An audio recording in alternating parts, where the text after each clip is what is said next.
بسم الله الرحمن الرحيم.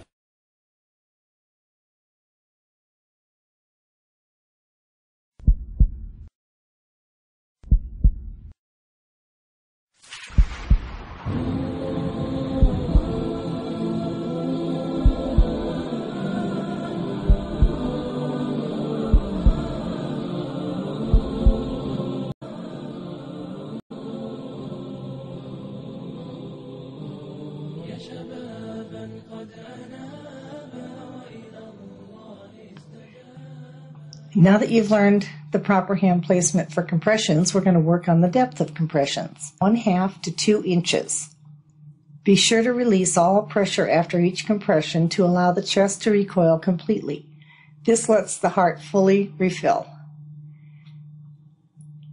For children aged 1 to 8, compress 1/2 to 1/3 of the depth of the chest. Whatever size the child is, this will help you determine just how much to compress, as children vary greatly in size. Watch as I demonstrate the depth of compressions and practice with me using a pillow or a teddy bear. Notice that I rock from the hips. My arms are straight, my elbows are locked, and I'm compressed using your arm muscles. And by bending your elbows, you're going to be getting too tired too quickly. Be kind to yourself. You may have to do this for 15 or 20 minutes until help arrives. If you tire too quickly, you'll not give very effective CPR and may even become exhausted and quit before help arrives. This person's life depends on you to hang in there, so conserve your energy.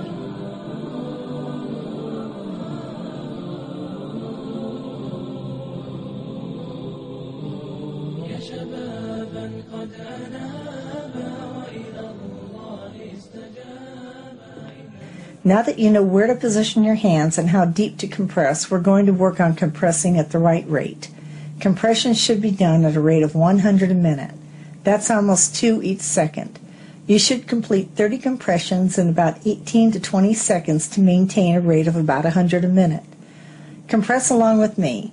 If you want to time yourself, practice by doing 8 every 5 seconds and adjust your speed until you're close to that rate.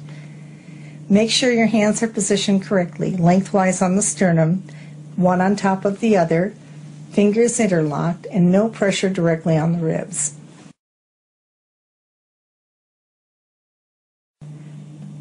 For adults, compress 1.5 to 2 inches. For children, compress 1/2 to 1/3 the depth of their chest. Release all pressure, allowing the chest to fully recoil between compressions. Practice until you're comfortable with these steps and then go on to the next clip. Now you're ready to combine compressions with breaths. The new standard is 30 compressions to 2 breaths for adults, children, and infants. By giving 30 compressions without stopping, the blood flow isn't interrupted, and when it is kept moving, it does a better job of making more oxygen available to the brain, heart, and other organs. It also reduces the risk of blood clots forming. This is one of the biggest changes in the new guidelines. Count out loud so that you keep track of the compressions as you practice. Then reposition the head, give 2 breaths, and resume compressions. Do 5 cycles of breaths and compressions.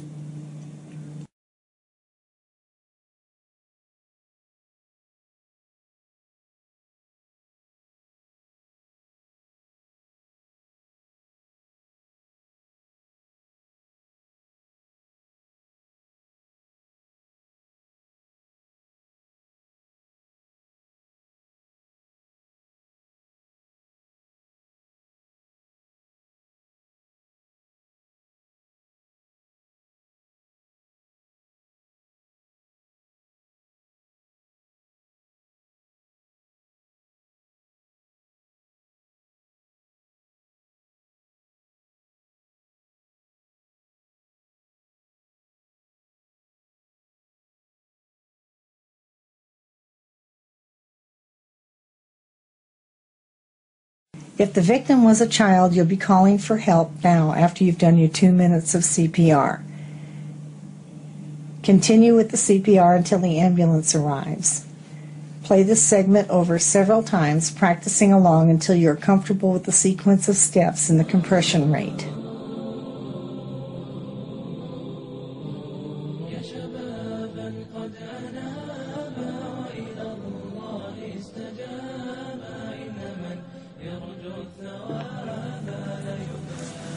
Well, now we're ready to learn infant CPR.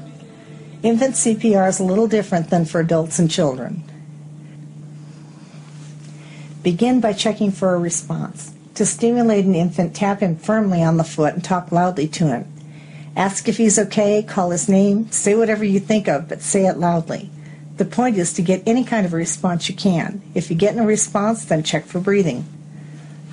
Again, you'll want to tilt the head back far enough to pull the tongue up and away from the back of the throat and to make the trachea straight. Remember that the infant airways are very tiny and very soft. It's easy to crimp the airway closed when the head is either too far forward or too far back. Look, listen, and feel for breaths, the same as with an adult. If none, then give 2 breaths. Cover the infant's mouth and nose with your mouth. Babies are nose breathers. Practice these steps, giving 2 breaths. As with the adult, the breath should be enough to raise the chest, but no more than 1 second long. More than likely, the breath will be about a half a second.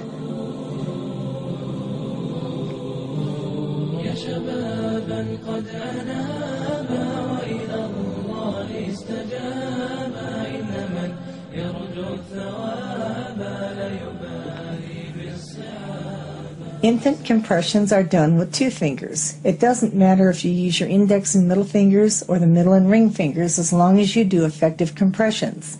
In this section, we're going to learn how to do compressions.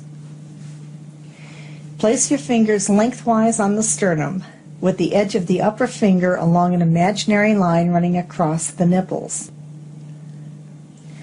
Be sure the lower finger doesn't extend off the sternum where it will press down on the notch where the lower ribs meet the sternum. That's the xiphoid, and it's very sharp, shaped like an arrowhead. Pressing on it can cut into internal organs, so please be sure to avoid pressing in that area. Compress 1/2 to 1/3 the depth of the chest at a rate of about 100 a minute. Do 30 compressions, then give 2 breaths. Continue for 2 minutes. If necessary, carry the baby with you to the phone. Doing the CPR for 2 minutes helps the infant return to a functional level of oxygen for his brain and vital organs. Infants' metabolism is faster than adults, so giving 2 minutes of CPR gives him a little more time while you call for help. Also, most infant emergencies involve respiratory arrest rather than heart problems. Giving 2 minutes of CPR may revive the infant, and he may be able to breathe on his own while you're calling for help.